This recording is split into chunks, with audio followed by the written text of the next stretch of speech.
Irmãos, tomemos assento e abramos a Escritura Sagrada no livro de Deuteronômio, capítulo 9. Antes de partir diretamente para o texto, eu gostaria de lembrar a você o que é que nos ensina a palavra do Senhor acerca de uma doutrina tão importante, que por sinal foi frisada esta manhã, que é a doutrina da intercessão. Cristo de fato é o nosso intercessor.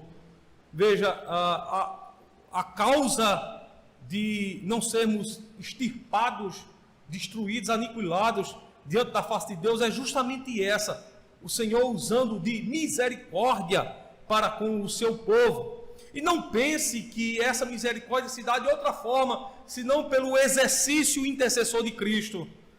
Cristo, portanto, é o nosso intercessor, é aquele que foi expiado por nós para que os nossos pecados fossem perdoados. Grande coisa é você ter um intercessor, um mediador sobre sua vida, aquele que lhe representa diante de Deus.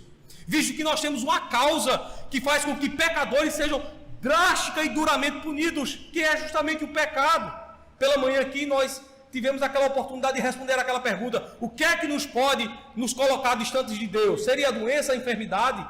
Seria o tempo? Seria o porvir? Seriam os anjos? Seriam os demônios? Absolutamente nenhuma daquelas causas e circunstâncias levantadas por Paulo poderiam nem mesmo nos afastar de Deus, nem sequer a morte poderia nos afastar de Deus. Na verdade, ela até mesmo é um convite para vivermos diante da face do nosso Senhor. No entanto, há uma causa que pode nos colocar diante de Deus e uma causa que pode nos colocar distante dele.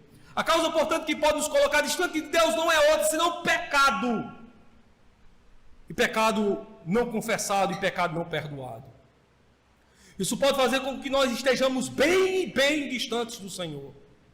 A proposta do texto bíblico de Deuteronômio capítulo 9 é mostrar justamente o contrário, que boa coisa é ter um povo e esse povo ter um mediador.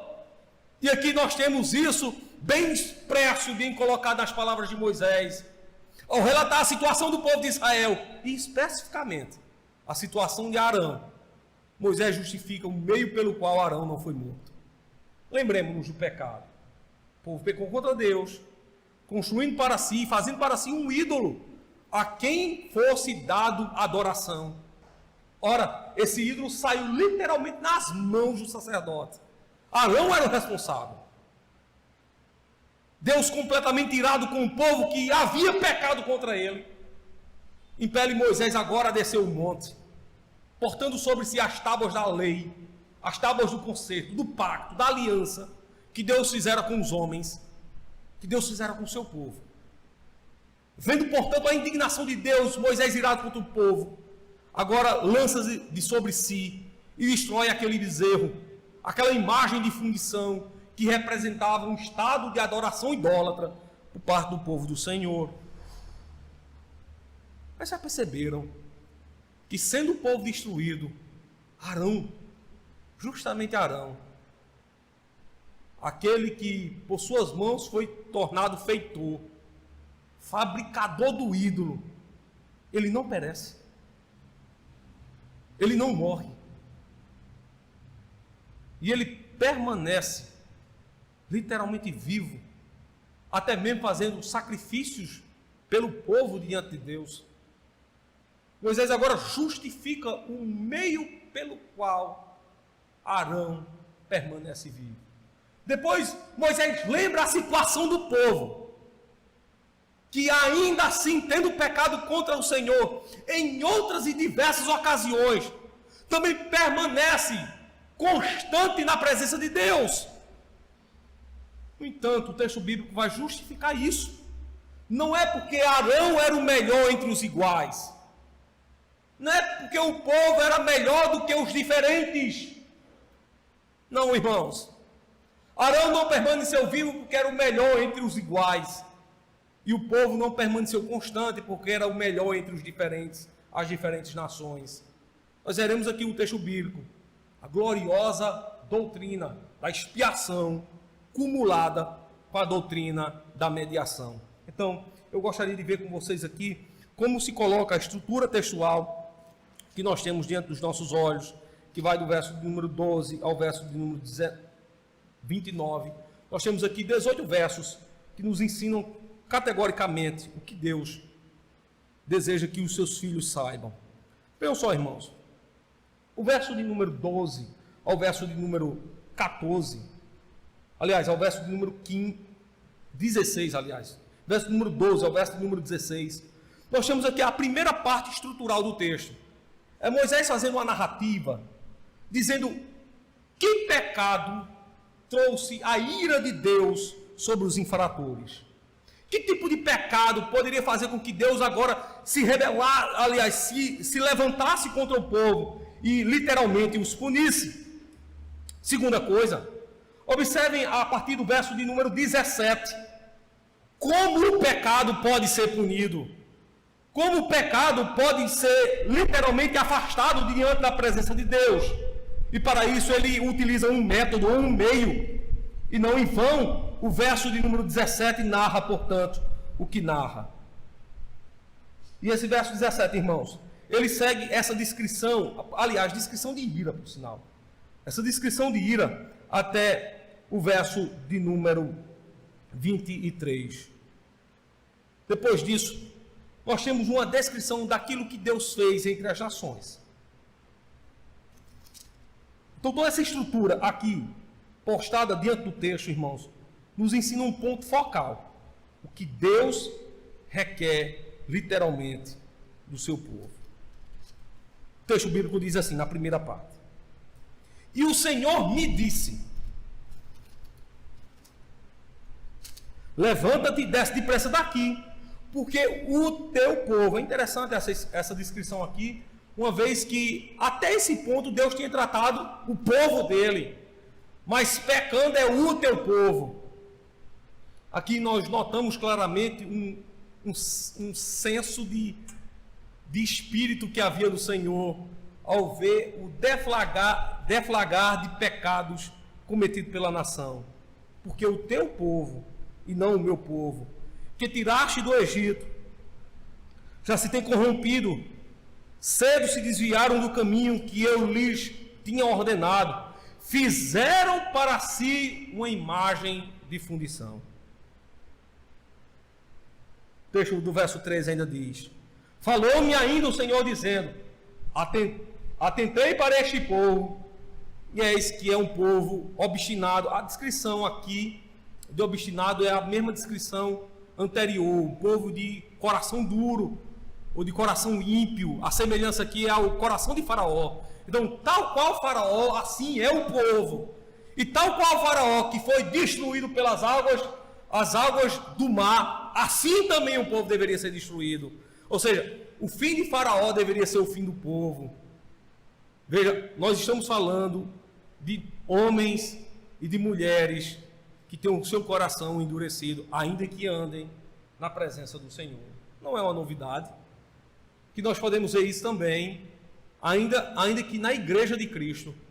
Veja, o texto de Hebreus vai mostrar claramente, no capítulo 6, que houve um povo que obstinadamente se levantou contra o Senhor. E que, ainda que na presença de Deus, descreu da sua esperança. E que, vendo os feitos e os milagres e ouvindo a palavra da graça, descreu no coração. Alguém pode se perguntar: como pode isso ter acontecido? Como homens e mulheres que veem a manifestação de glória de Deus, ainda assim descreem. Como isso pode ter acontecido? Mas o motivo disso ter acontecido não é um outro. Não é um outro. Senão a vileza, a dureza de coração. A dureza de coração, ou o coração obstinado, se dá quando a palavra de Deus é anunciada e alguém ousa dizer assim: não é assim, bem, vamos com calma. Ainda que ouçamos a palavra de Deus sendo pronunciada, alguém ainda infere ser anunciada de outra forma, ou ter outro sentido. Pela manhã aqui, ouso dizer que fui feliz ao dizer que, como cristãos, e de tradição, como é a nossa tradição, nós não devemos crer além do que a Escritura Sagrada revela. Os nossos olhos e a nossa mente devem ver e tão somente crer naquilo que Deus fala, naquilo que Deus diz, ou naquilo que Deus revela, naquilo que Deus mostra. Irmãos, nós não somos como eles que dão passos no escuro. Nós somos como aqueles a quem Deus salva, que dão os seus passos na luz, dão os seus passos pela palavra. Lâmpada para os meus pés é a tua palavra e luz para o meu caminho. Os nossos passos devem ser dados na luz. A nossa crença deve ser naquilo que Deus revelou, tão somente revelou. Nós não devemos ir além, irmãos. Há um perigo constante de uma crença naquilo que Deus revelou, além daquilo que Ele disse. Os nossos símbolos de fé, irmãos, até dizem o seguinte, que tudo aquilo que nós pensamos, além daquilo que Deus revelou, torna-se, portanto, pecado. Pecado. Você quer dizer uma coisa que Deus não disse. Você quer crer numa coisa que Deus não revelou, não mostrou. Isso se torna um erro gravíssimo à igreja de Cristo. E é nesses passos que o Israel, que aqueles filhos e servos do Senhor, que receberam a graça da revelação divina, começaram a crer em seus corações. Ora, já que Moisés demora, já que Deus não desce até nós, façamos para nós um ser pelo qual nós devemos adorar, um ser pelo qual Deus institui para o nosso serviço. Ele não nos disse que aqui fizéssemos ou deixássemos de fazer um Deus para a nossa adoração. Ele não disse isso. Já que ele não disse isso, nós podemos fazer. Bom, irmãos, e fizeram. O texto no verso de número 12 diz que eles fizeram uma imagem de fundição. Olha a parte final. O verso de número 13, eles foram classificados por Deus como homens de coração obstinado, de caminho perdido, homens que não se subjugavam à vontade de Deus, já não eram mais ovelhas, mas eram bodes no meio do povo, era joio no meio do trigo, era perdição no meio do campo. Então, é um povo de coração obstinado, que não se dobra, não se curva à vontade de Deus. E vejam o salário disso. Verso número 14, Moisés relata para o povo, dizendo assim: deixa-me que os destrua, e apague o seu nome de debaixo dos céus, e te faça a ti nação mais poderosa e mais numerosa do que esta. Então, Deus estava dizendo para Moisés: Moisés, os filhos de Abraão serão destruídos, e agora eu fundarei um povo sob o teu nome, e esta nação será mais poderosa do que qualquer uma outra. Ora, Moisés agora, ainda que crendo no Senhor, poderia dizer assim: manifesta a tua vontade, Senhor. Então destrói aqueles que têm pecado contra ti, que têm ido além daquilo que o Senhor disse e revelou. Destrói o Senhor, porque esse é o salário de seus pecados. Notem aqui, irmãos, que até esse ponto Deus não ainda havia dado as tábuas da lei. No primeiro e no segundo mandamento, há uma proibição de ter outro Deus e de fazer para si imagem de fundição. Deus não ainda havia revelado esses mandamentos. Mas a sua palavra era suficiente para dizer para eles que eles não tomassem para si outro Deus. Mas onde é que nas Escrituras Sagradas, até o livro de Êxodo, o povo havia ouvido essa descrição? Não fazer para si outro Deus. Se eles não tinham ouvido isso, então eles também não deveriam praticar isso. Como disse, irmãos, os nossos passos é na luz. Nós fazemos o que a Bíblia manda que façamos, não o que ela não disse que deveríamos fazer, não no que ela deixou de dizer, não naquilo que ela deixou de revelar. E quando cremos ou fazemos assim, nós nos tornamos iguais aos demais ímpios, que para justificar os seus pecados, os seus erros, dizem assim: o Senhor me disse isso, quando o Senhor não falou. Ou como os outros ainda dizem: a nossa tradição é assim. Mas a sua tradição contradiz as Escrituras Sagradas. Os papistas se tornaram idólatras, literalmente por passos dados na tradição, fora das Escrituras. Fora das Escrituras.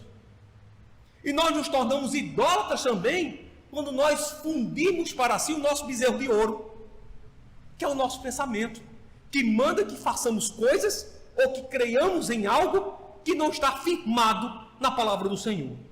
E qual é o destino disso? Observe só. Verso de número 16 diz assim, 15 e 16. Então virei e desci um monte, o qual ardia em fogo, e as 2 tábuas da aliança estavam em ambas as minhas mãos. E olhei, e eis que havíeis pecado contra o Senhor vosso Deus. Vos tinhas feito um bezerro de fundição, cedo vos desviaste do caminho que o Senhor vos ordenara. Moisés agora encerra essa primeira parte, dizendo claramente, irmãos, quando eu observei a vocês, uma coisa só percebi, é que vocês tinham tomado para si um outro caminho, fazendo para si ídolo de adoração. Mas ele dá uma descrição aqui bem detalhada. Enquanto que eu estava portando nas mãos as tábuas da aliança. Talvez você não perceba como é que Moisés quer colocar o diálogo.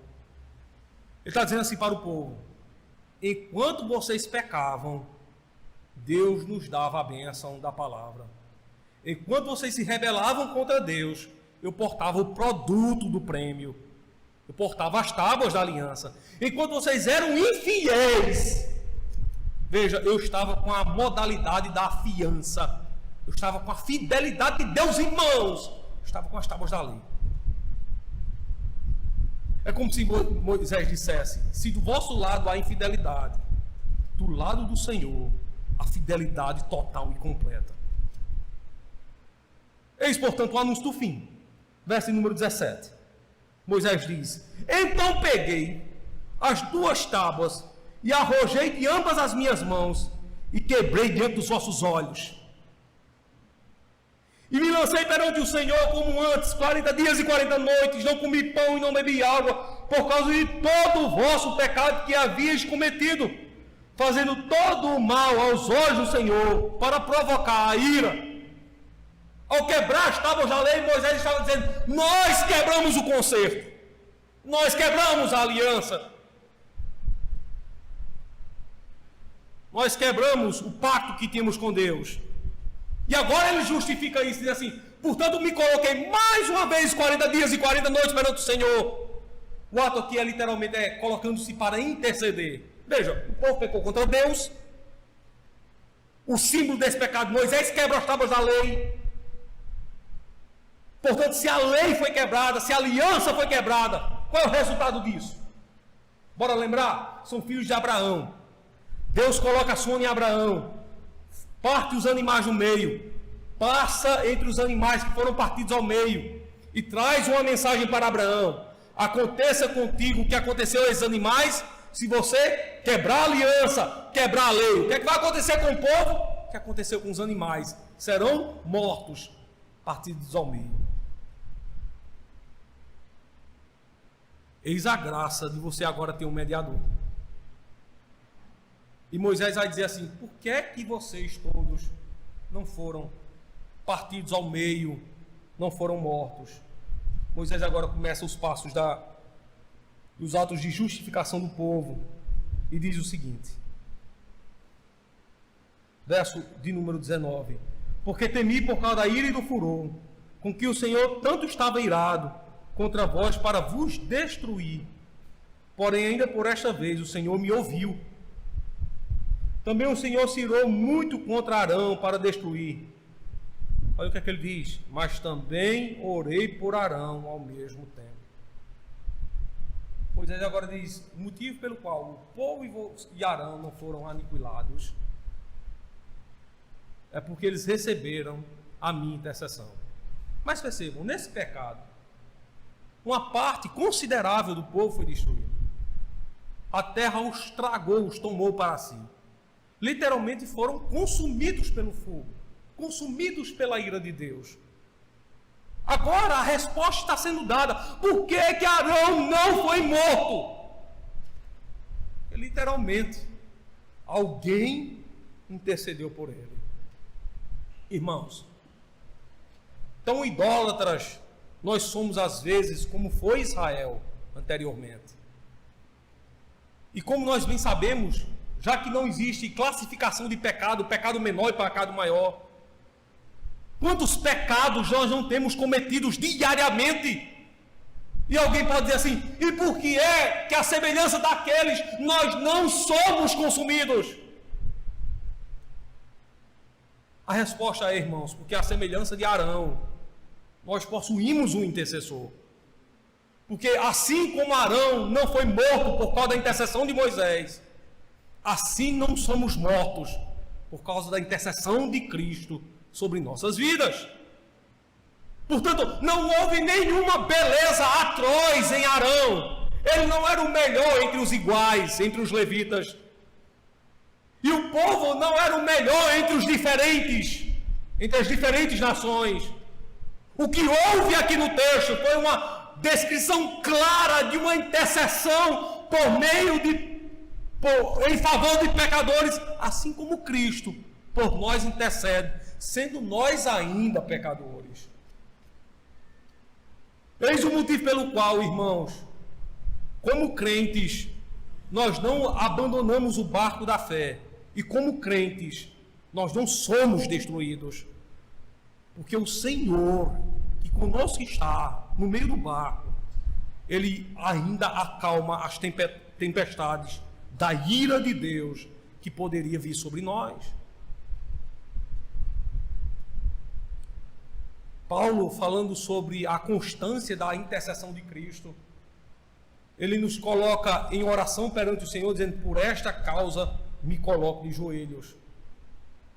E ao orar, ele reconhece a grandeza dos feitos de Cristo.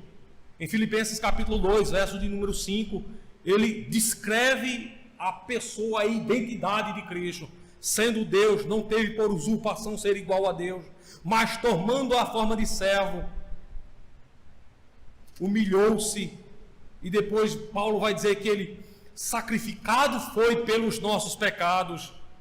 E agora, justificando essa doutrina perante Timóteo, ele vai dizer: portanto, só há um só mediador entre Deus e os homens. E ele atribui toda essa mediação a Cristo. João, sabendo dessa doutrina, que era uma doutrina apostólica, uma doutrina cristã, uma doutrina profética, a doutrina da lei, João vai dizer assim: filhinhos, portanto não pequeis. No entanto, se pecarem, vocês têm um mediador, um advogado, alguém que intercederá e rogará por vós. E mais uma vez, ele chama Cristo esse mediador. Então percebam só, irmãos, Moisés, com uma figura de Cristo, intercedeu pelo povo, ou por parte dele. Moisés, como uma figura de Cristo, intercede por Arão. E ainda que o pecado de Arão possa ser tremendamente violento, ele foi o artífice, a mente intelectual atrás da elaboração do pecado. Foi ele que ordenou: tire todo o pingente de ouro que há sobre vós, sobre vossas orelhas, sobre vossas narinas, sobre vossos pescoços, sobre vossos tornozelos. Ele reúne todo o ouro. É ele que aquece o ouro. É ele que joga o ouro em chão. E é por suas mãos que aquela aparência como que de um bezerro é formada. Ele é o autor intelectual deste pecado. Deveria sofrer a mais terrível morte. A intercessão de Moisés lhe poupa a vida. Nós temos um homem no Novo Testamento que cometeu uma vileza atroz. Presenciou publicamente, sob suas ordens, a morte de um santo. Estevão apedrejado. Ele nada fez, ordenou-lhe a morte. Um pecado que aos nossos olhos seria chamado de brutal e grotesco, vil e horrendo. Ora, o salário desse pecado, juntamente com o de Arão, deveria ser a violência com que foi cometido, deveria ser a violência do seu fim. Ele deveria receber todo o castigo da ira de Deus. No capítulo 9 do livro de Atos, nós temos ali um divisor de águas. o perseguidor da igreja, agora é literalmente levado à conversão. Cristo agora vai interceder por ele. E ao invés de morte, o perseguidor recebe vida. Ao invés do prêmio pelo seu pecado, ele recebe o dom da graça de Deus. Agora não pense você, que ao observar o pecado de Arão de um lado, o pecado de Paulo de outro, que você se torna inferior a eles no acometimento de pecado. Tão grave pecado você comete hoje, assim como Paulo e Arão também cometem. Quando, irmãos? Quando se erguem contra Deus, sabendo de toda a justiça do Senhor, agem como agem. Agora, como Arão e Paulo, você deveria se perguntar: e por que é que eu não sou destruído? E por que é que eu não sou aniquilado? Ora, nós temos a nossa identidade muito clara aqui no texto bíblico. Ora, Moisés diz no verso 24: rebeldes fostes contra o Senhor, desde o dia que vos conheci. Segundo, a causa de vocês não serem destruídos por causa dessa rebelião, Moisés diz: prostrei-me perante o Senhor. Aqueles 40 dias e 40 noites, estive prostrado quando o Senhor disse que vos queria destruir. Veja, se o nosso pecado é semelhante ao pecado deles, então essa ira de Deus, que foi lançada contra aqueles homens, ou que deveria ser lançada contra aqueles homens, também deveria ser lançada contra nós. Mas eis o resultado da intercessão. Verso 26. Orei ao Senhor dizendo: Senhor Deus, não destrua o teu povo e a tua herança, que resgataste com grandeza, que tiraste do Egito, com mão forte. Observe aqui literalmente o que é que Moisés está dizendo. Vendo a ira do Senhor vindo sobre o povo, Moisés diz assim: Senhor, tem misericórdia destes. Não os destrua, os poupe. O que é que não dirão os outros? Tiraste do Egito para matá-los no deserto. Veja, você poderia dizer assim: mas esse não é o meu mesmo fim? Eu não tenho pecado contra o Senhor, eu não tenho me levantado contra a sua lei, eu não tenho me rebelado contra a sua palavra. Será que eu não mereço também o mesmo fim? Sim, nós merecíamos, irmãos, o mesmo fim do qual se encontravam os filhos de Abraão neste pecado horrendo. Mas por que é que nós não somos mortos? Mateus capítulo 10 nos ensina uma grande verdade. Que uma vez que nós não negamos a Cristo como o nosso irmão mais velho, o texto vai dizer que ele não nos nega diante do Pai.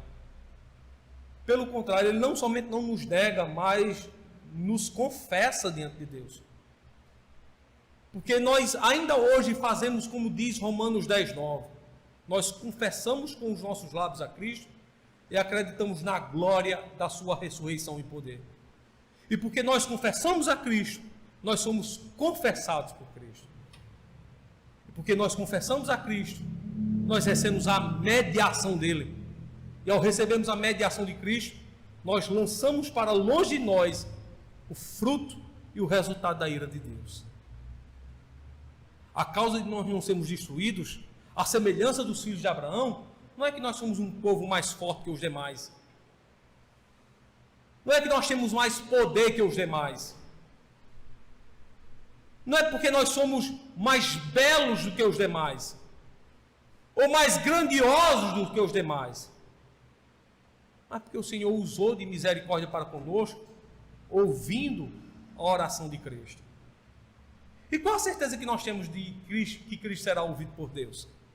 Ora, no livro de Mateus, ao tratar sobre o resultado da oração, Cristo diz o seguinte, escutem só: pedindo, pois, o filho ao pai, peixe lhe dará como resultado uma serpente? Pedindo, pois, o filho ao pai, pão, lhe dará pedra? A oração de Cristo e a mediação de Cristo é literalmente ouvida por Deus. Tiago ainda diz assim, que a oração do justo pode muito em seus efeitos. Perceba só, irmãos. A oração do justo aqui não é a sua oração. Fique claro isso. Muito crente, quando vai justificar a oração, diz assim, a minha oração pode muito porque a Escritura assim diz. Primeiro que a Escritura não lhe chama de justo. Você não é justo em parte alguma da Bíblia. Você é justificado. O justo ali é Cristo e não é você. A oração do justo que pode muito é a oração de Cristo. Quando nós oramos, a nossa oração não vai para Deus, não. Nossa oração vai para Cristo. Cristo pega a nossa oração e apresenta a Deus. Cristo é quem ora por nós. Porque Cristo é o nosso mediador. Lembre-se que entre você e Deus não há mais uma parede. Mas entre você e Deus não há um vão livre. Entre você e Deus há uma porta chamada Cristo. Há uma porta chamada Cristo. Tudo que você vai, passa por essa porta para chegar a Deus de forma perfeita. Deus só recebe adoração perfeita e Deus só escuta oração perfeita. A sua oração não é perfeita. É por isso que você ora para Cristo, para que Cristo ore por você a Deus. Eis a graça de termos um mediador. É que a oração perfeita é chegada diante de Deus. Aí ele pega a oração perfeita do crente, dita nas palavras de Cristo, que Deus entende, literalmente ouve e recebe, porque é o Filho de Deus que está pedindo. Eis a graça, portanto, de termos um mediador. Ele intercede por nós. Então, Moisés deixa isso de forma muito clara aqui no verso número 26. E finaliza todo o restante da oração dizendo: lembra dos teus servos, Abraão, Isaque e Jacó. Não atentes para a dureza deste povo, nem para a sua impiedade, nem para o seu pecado. Para que o povo da terra, de onde nos tiraste, não diga, porquanto o Senhor não os pôde introduzir na terra que eles tinham falado, porque os odiava, os tirou para matá-los no deserto.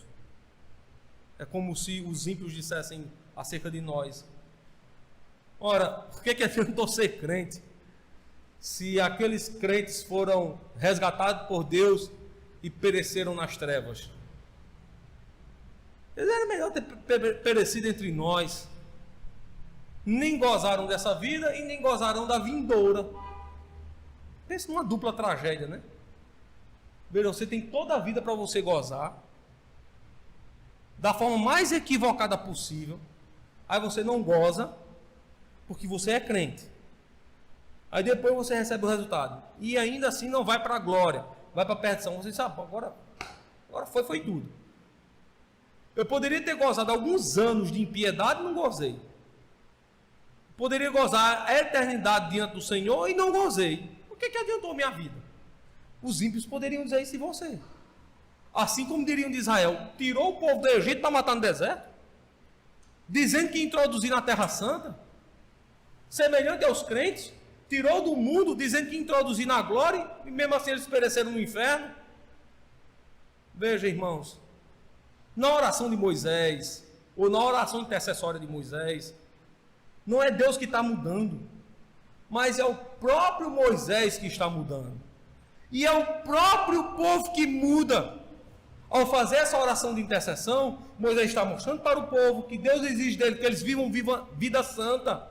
Que o resultado da vileza do pecado nem sempre será a intercessão, mas será a mais dura punição da parte do Senhor. É como se Cristo estivesse conosco dizendo, ou falando para nós, que nós também devemos viver de forma sóbria diante de Deus, para que nós não sejamos destruídos. Mas a causa de não sermos destruídos é justamente a intercessão dele, o ato mediador dele por nós. Portanto, o texto bíblico termina assim, com as seguintes palavras. Verso 28 verso 29, dizendo: para que o povo da terra, de onde nos tinha, que o povo da terra, de onde nos tiraste, não diga, porquanto o Senhor não pôde introduzir na terra, aqui é um aspecto de Canaã, de que lhes tinha falado, e porque os odiava, os tirou para matá-los no deserto. Parte final. Todavia, são eles o teu povo, a tua herança, que tiraste com a tua grande força, com o teu braço estendido. Irmãos, vejam, na parte final da oração de Moisés, na parte final da intercessão de Moisés, Moisés agora lembra para Deus: esse é o teu povo, que o Senhor agiu com mão forte. A duras penas, esse é o teu povo. Essa é a mediação que Cristo faz por nós. Quando Ele nos apresenta diante do Pai, Ele diz assim: este é o teu povo, que por meu sacrifício, por duras penas, foi apresentado diante de ti. Veja, a mediação de Moisés é similar à mediação de Cristo. E o resultado dessa mediação é o mesmo. Assim como esse povo recebe a terra, por causa da mediação de Cristo, nós receberemos a glória. Nós receberemos a glória. Não há nenhuma beleza em nós, mas todo o sacrifício vicário de Cristo é levado em consideração. Esse é o resultado, irmãos, de termos um mediador. Ele ora por nós, Ele intercede por nós, Ele adora por nós, Ele adora conosco, para que tudo que nós possamos fazer seja de forma perfeita diante de Deus. Ainda que nossa oração aqui seja usada das mais racionais e lógicas palavras, ainda assim ela é imperfeita. É por isso que Cristo toma a nossa oração e a molda. Ainda que nós cantemos aqui os salmos de forma tão bela e de forma tão precisa, às vezes nós erramos na letra de um salmo, às vezes nós cantamos o salmo de forma perfeita e vivemos uma vida imprópria. Aí Cristo pega todo esse sistema de adoração e agora aperfeiçoa para apresentar perfeito diante de Deus. Agora faz sentido as palavras de Tiago: a oração do justo pode ou vale muito em seus feitos. A oração de Cristo faz isso por nós. Ele toma sobre si a oração, perfeitamente apresenta diante de Deus. Ele é o justo que intercede por nós. Implicações aqui do texto, irmãos. Vejam. Primeira implicação do texto, observe, está aqui no verso número 13, na palavra obstinado. Significa dizer que você esteja aqui na igreja, que você seja crente. Às vezes muitos dos que estão na igreja têm um coração endurecido. E que o fim será a perdição. E o que o fim será a perdição. Segunda colocação do texto é nas palavras de Moisés, quando ele expõe aqui no verso número 16 e 17, né? No verso 16, o pecado, no verso 17, o fruto do pecado é que os filhos de Abraão foram além daquilo que Deus havia revelado. Disseram que a Bíblia não havia dito.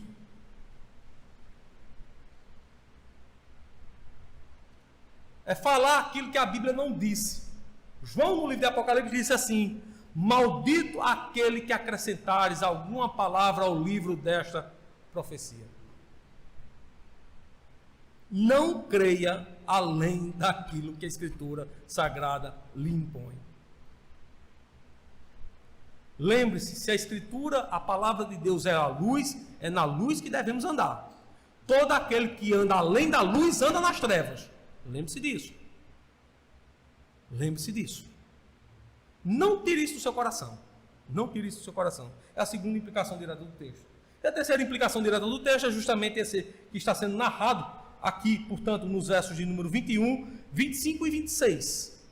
A intercessão de Moisés pelo povo, a mediação do mediador pela igreja, faz com que o povo não seja aniquilado diante da face de Deus. Lembre-se que diante de Deus você tem um mediador. Antes de você chegar a Deus, você tem que passar pela porta. Você não é salteador para rodear o mundo inteiro, para tentar encontrar uma janela para subir por ela, para chegar a Deus. Você não vai conseguir. Ou você passa pela porta que é Cristo, ou você recebe a mediação de Cristo, ou você está perdidinho da Silva. Perdidinho da Silva. Cristo é aquele que lhe dá acesso a Deus. Lembre-se, no mundo, você estava você, o paredão de pecados e o Senhor. Agora, está você, Cristo, a porta escancarada, aberta, e o Senhor. No meio daquele muro foi aberta uma porta. E essa porta foi chamada de Cristo. Ele é o seu mediador. Não tente chegar a Deus pela sua expertise. Você vai se dar mal. Vai dar com a cara na parede. E não diante da porta aberta. Deus abençoe o seu povo, irmãos, agora e sempre. Amém. Fica de pé.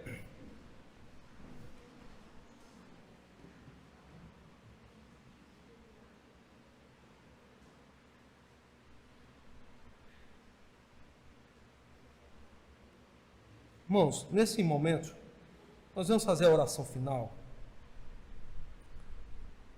Vamos fazê-la com gratidão ao coração, porque afinal de contas o Senhor ouviu as nossas petições e nos deu a sua palavra.